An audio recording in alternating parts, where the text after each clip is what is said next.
એમાં ડિપાર્ટમેન્ટ શું કરશે? તો કાયદાની અંદર જોગવાઈ છે. लेकिन ऐसा ना तो हमारे सामने कोई आया है कि भाई अरे, ये हमारी ये पुलिस આજે આવી ગયા हाँ। હવે પછી હું કરવા આવું થાય છે કે નહીં? આ લોકોને પૂછાય છે.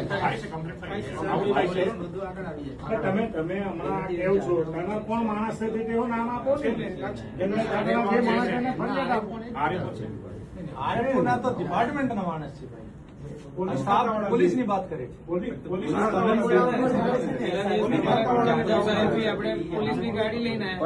પણ સાહેબ આમાં એવું છે કે પોલીસ જે છે એ પોલીસને બોલાવ્યા વગર તો પોલીસ આવે નહીં.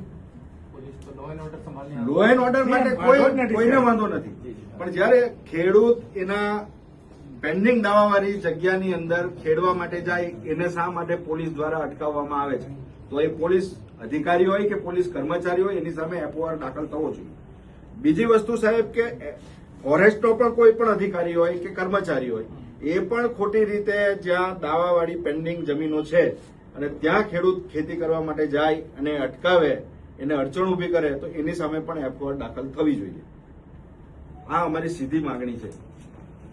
બીજી વાત કે ખેડૂતો જ્યાં ખેડવા જશે તો ત્યાં જંગલ ખાતાએ ફોરેસ્ટ ડિપાર્ટમેન્ટે જે રોપાઓ વાવ્યા છે, આ દાવાવાળી જગ્યાઓમાં રોપાઓ વાવવાનું શું કારણ સાહેબ? ફોરેસ્ટ પાસે લાખો એકર જગ્યા છે બીજી. આખા ગુજરાતમાં છે. આ વિવાદ ઉભો કરવાનું કારણ શું? ત્યાં જ કેમ વાવેતર કરવામાં આવે છે? વાવેતર કરી દીધું છે તો એનો પણ વાંધો નથી. અમે પણ ખેડૂતોને કીધું છે કે આ પ્રોપર્ટી આપણી જ છે, આપણે જેનું જતન કરવાનું છે. એ જે દાવાવાળી જગ્યાઓ છે એમાં છોડ વાવેલા છે તો એનું પણ આપણે જ જતન કરીએ અને સાથે ખેતી પણ તમે તમારી કરો એવી પણ અમે એમને ખેડૂતોને પણ વિનંતી કરી છે. અને એમાં પણ ફોરેસ્ટ ડિપાર્ટમેન્ટ સહકાર આપે. ખોટી રીતે વાવેતરને અમારા નુકસાન થાય છે એ કરીને ખેડૂત ઉપર બ્લેમ નહીં કરે. આ એક અમારી એક નમ્ર વિનંતી છે તમને નૈયર સાહેબ.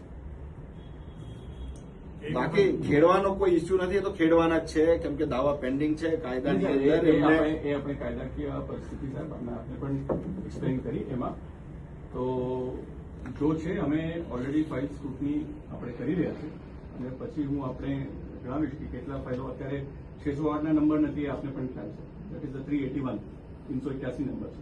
બાકી 227 તો ઉમરપાડાના ભલે ને એ તો ઉમરપાડાના છે. એમાં નહીં કોઈ ડિસ્પ્યુટ સાહેબ કોઈ પણ ડિસ્પ્યુટ સર્વે નંબરમાં કે જગ્યામાં છે નહીં. ઉમરપાડાના ખેડૂત હોય કે શાકબારાના ખેડૂત હોય, કોઈ એવો ક્લેમ નથી કરતું કે ઉમરપાડાનો ખેડૂત જે જગ્યા ખેડે છે એ જ મારી જગ્યા છે. એવો તો કોઈ ઇસ્યુ જ નથી. એવો લેપિંગ તો થતું નથી. વસ્તુ કહું કે આ